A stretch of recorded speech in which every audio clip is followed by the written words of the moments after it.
Letters. The present work forms the second volume of the Risale-i Nur Collection and consists of the most important letters, and those of most general interest, written by Bediuzzaman Said Nursi to his students between and 1932, while in exile in Barla, an isolated village in the province of Isparta in South-Western Anatolia.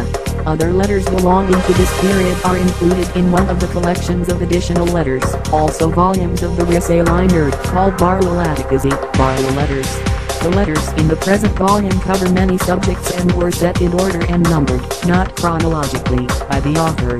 They were largely written in reply to questions put by his students, and also in reply to criticisms of and attacks on various questions of belief and Islam made in that time of oppression by those inimical to religion and Islam.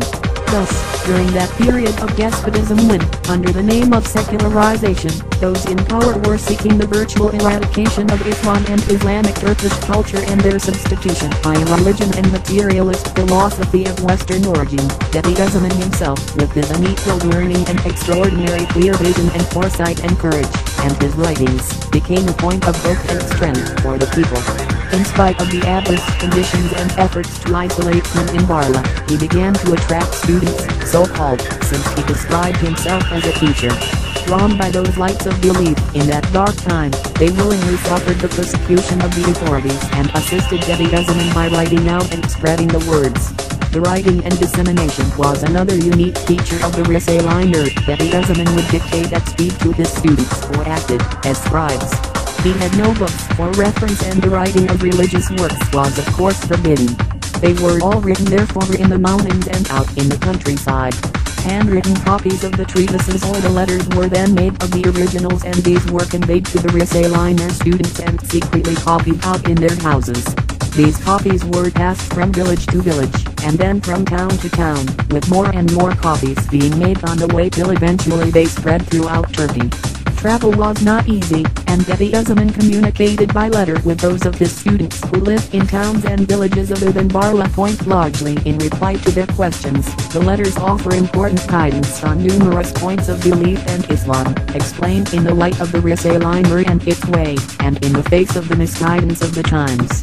Indeed, they form an important source and authority on many subjects for all Muslims today. Since some of his students had previously been attached to Sufi orders, he sometimes explains the way of the Risale-i Nur to them through comparisons with the South way. The primary aim of the Risale-i Nur is the saving and strengthening of belief. Employing both the intellect and the heart, Bediuzzaman described it as reality, haqiqat, and shariat rather than tariqat, that is Sufism. It is the highway of the Quran, which teaches the true affirmation of divine unity, true and certain belief, attained in a short time through investigation and the exercise of the reason.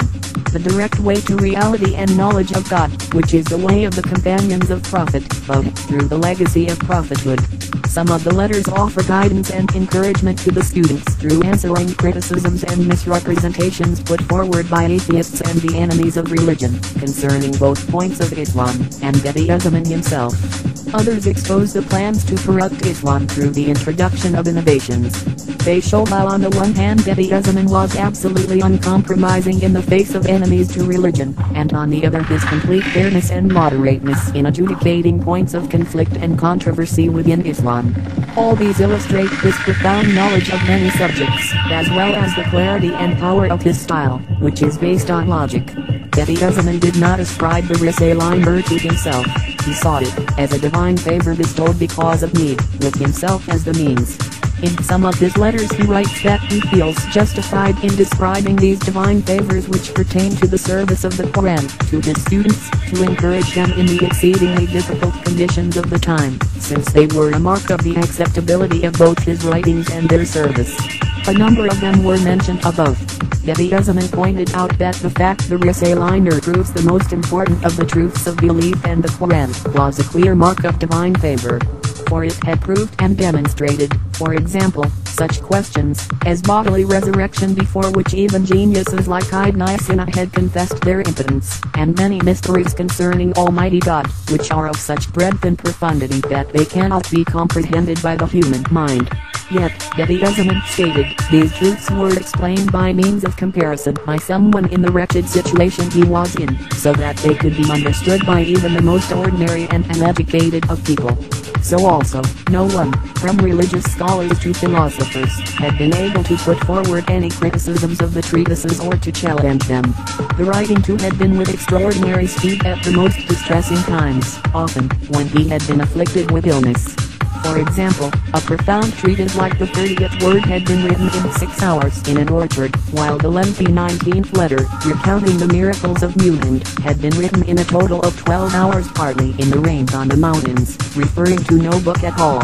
There was also the question of the coincidences, or mutual correspondence of words in the handwritten copies of the Risale-i Nur and of the Quran, for which readers may refer to the present work. In relating these divine favors to his students, Bediuzzaman was impressing on them the importance of the Quranic way of the Risale-i Nur and its function of saving and strengthening belief at that time when the very foundations of Islam were being threatened. In a way outside their own will and knowledge, they were being employed, they were being made to work. Indeed, within the 25 years of Bediuzzaman's exile, the handful of students grew into many thousands. The Risale-i Nur movement and its service to belief and the Quran spread throughout Turkey, despite all efforts to stop it. From the Risale-i Nur Collection to Letters. Contents. The first letter, the answer to 4 questions. The first is a convincing answer to a question about Hazrat Khidra's life, and in connection with it explains the 5 levels of life. The second explains how, in accordance with certain Quranic verses, death is created and abounding, like life. The third, a most reasonable explanation of where hell is situated, of the greater and lesser hells. It points out in reasoned manner the wisdom in the creation of the great